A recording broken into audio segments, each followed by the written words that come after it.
como eu já tenho falado aqui nas lives, isso é uma regra que foi trazida, né, pela reforma, mas a gente não tem uma previsibilidade de que essa regra será eterna, ou de por quanto tempo essa regra vai ser válida, ou se vai existir uma alteração. O que a gente sabe é que a gente teve uma reforma da Previdência em 98 e depois a gente teve em 2019. Então a gente teve aí um intervalo de tempo considerável. A gente está falando de 20 anos.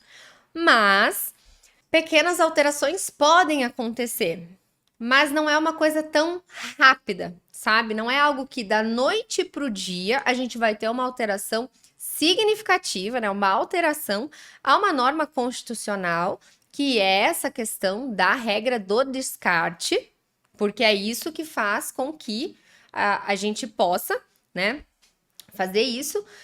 Nesse exemplo até que eu trouxe, o segurado não teria muito o que descartar. Mas, se a gente pega um segurado com 15 anos antes de julho de 94 e 5 anos depois, esses 5, uma mulher, esses 5 num salário mínimo, se ela descarta, porque afinal ela já teria os 15 anteriores, então ela já tem o tempo mínimo, ela pode descartar todos esses e aí fica com essa única contribuição.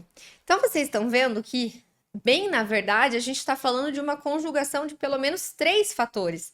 A própria regra do coeficiente, né? Porque a partir do momento que a média considera todas as contribuições posteriores, é aquilo que vai entrar. E aí tem um coeficiente e por aí vai. Então, são vários pontos que estão na emenda constitucional que possibilitou essa forma de cálculo do benefício. Porém, o que acontece? Por hora, nós não temos nenhuma mudança imediata para esta regra de cálculo. Dia após dia, benefícios têm sido concedidos com a regra do descarte de salários. Tem casos em que a regra do descarte vai melhorar em R$500. Tem casos que vai melhorar em R$2.000. Sempre falo para vocês, cada caso é um caso, cada caso é único. Então, tem que ter uma análise, tem que ter um planejamento, entender qual que é a melhor forma. Quando a gente fala em previsões muito longes, né, de muitos anos, é uma possibilidade daqui a 10 anos.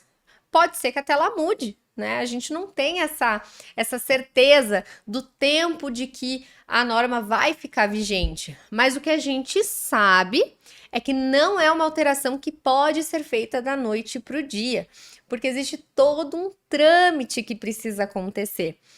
E ela não depende, por exemplo, de uma única pessoa. Depende de várias pessoas, tá? Então, o que acontece? Para a gente pensar em uma alteração nessa regra de cálculo, tá? Nessas regras de cálculo, na verdade, porque como vocês viram, todos esses fatores influenciam, tá? Cálculo de média, cálculo de coeficiente, possibilidade de descarte e extinção do divisor mínimo. Tudo isso influencia para a gente ter essa possibilidade. Então, não é uma alteração que vai acontecer tão rápido. Se for para a gente ter uma alteração, o que vai acontecer? A gente tem que ter uma medida provisória. E uma medida provisória não é tão rápida de acontecer e de ser aprovada, e às vezes ela pode vir e não ser transformada em lei. Tem muitos detalhes, gente. Então, assim, não se assustem às vezes, achando que, como um todo, as regras da aposentadoria, né, as regras trazidas pela reforma, vão mudar da noite para o dia. Elas podem mudar, sim. A gente não tem essa previsibilidade de que essa é a legislação nova e assim ficará. Eu tenho certeza que aqui na live tem algum segurado assistindo que passou pela reforma de 98 e passou por essa reforma. Então, vocês sabem que, e além das reformas, né, pessoal, a gente tem várias alterações de leis que impactam nos benefícios. Então, isso vai acontecendo ao longo do tempo. A gente não tem muito um controle sobre. A gente tem que ir se adaptando às nossas novas legislações e possibilidades de benefício. Então, como que vai acontecer? Olhem só, se for para a gente pensar numa alteração, ela tem que vir por uma medida provisória. Essa medida provisória, né, vai vir um projeto de lei que pode ser proposta tanto por deputados ou por senadores. E aí, o que que vai acontecer? Se vier pela Câmara dos Deputados, vai ser encaminhado para os senadores. Se for pelos senadores, vai ser encaminhado para os deputados e vice-versa. Pode acontecer de ter alguma alteração, voltar para a casa anterior. Gente, tem muita coisa que pode acontecer. A gente até deixou aqui na descrição um link que, inclusive, é um link do Congresso Nacional explicando todo o trâmite de como funciona, para que se vocês quiserem entender.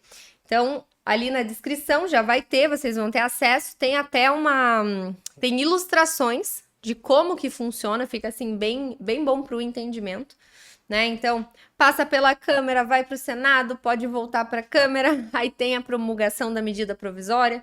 Essa medida provisória, ela pode ser convertida em lei ou não. E a gente já viu várias, inclusive, né, que tiveram a medida provisória, como, por exemplo, do seguro-desemprego.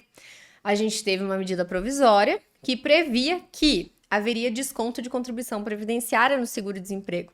E por isso contaria como tempo de contribuição. O que aconteceu?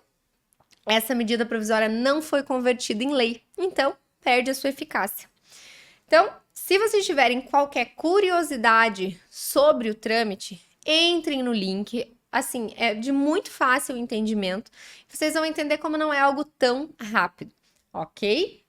Se você quiser entender como funciona esse milagre da contribuição única, a live ficou salva na íntegra aqui no canal.